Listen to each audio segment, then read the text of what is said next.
Let's start with the definition of procurement. Historically, procurement focused on acquiring resources for others, but now it includes strategic practices like supplier management, ethical sourcing, and legal compliance. Public procurement is the acquisition of goods, works, and services by public entities using public funds, often through third-party contractors or suppliers.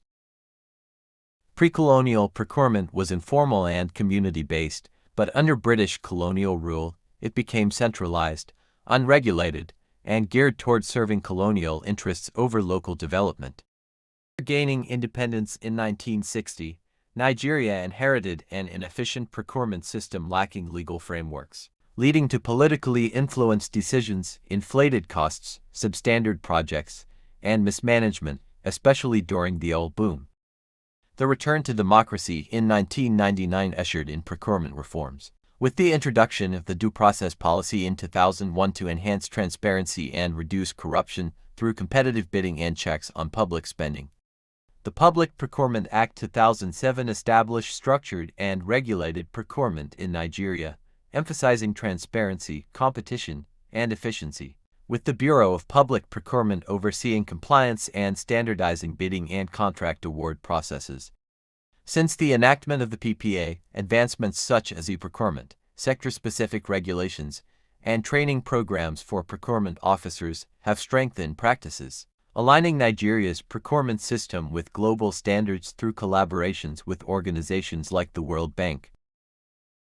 Lack of transparency, corruption and mismanagement, inefficient processes, weak regulatory framework, political interference. These are some of the numerous challenges Nigeria's procurement practices face before the introduction of reforms.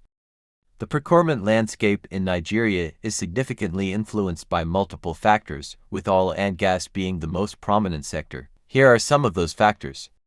Inadequate training and inexperience among procurement officers, especially in Nigeria's oil and gas sector, hinder compliance with the Public Procurement Act 2007, leading to inefficiencies, poor contract execution, wasteful spending, and insufficient oversight in managing complex and high-value deals.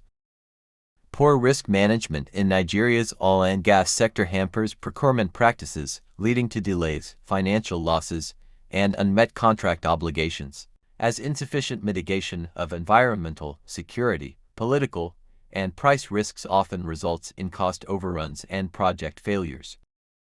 Corruption undermines procurement in Nigeria's oil and gas sector, with bribery, kickbacks, and political patronage leading to unfair contract awards, distorting competition, and compromising transparency, accountability, and public interest. A lack of transparency in Nigeria's procurement, especially in the oil and gas sector, fosters mistrust, inefficiency, and corruption, despite the PPA 2007, highlighting the need for measures like e-procurement and public disclosure to enhance accountability. The lack of government commitment to sustainable procurement in Nigeria, particularly in the oil and gas sector, leads to inefficient use of public funds and suboptimal outcomes, as short-term political interests often outweigh long-term national development goals. Payment delays in Nigeria's procurement, particularly in the oil and gas sector, create financial strain on contractors, causing project delays, supply chain disruptions, and legal disputes due to bureaucratic inefficiencies, poor cash flow management, and lack of a standardized payment process.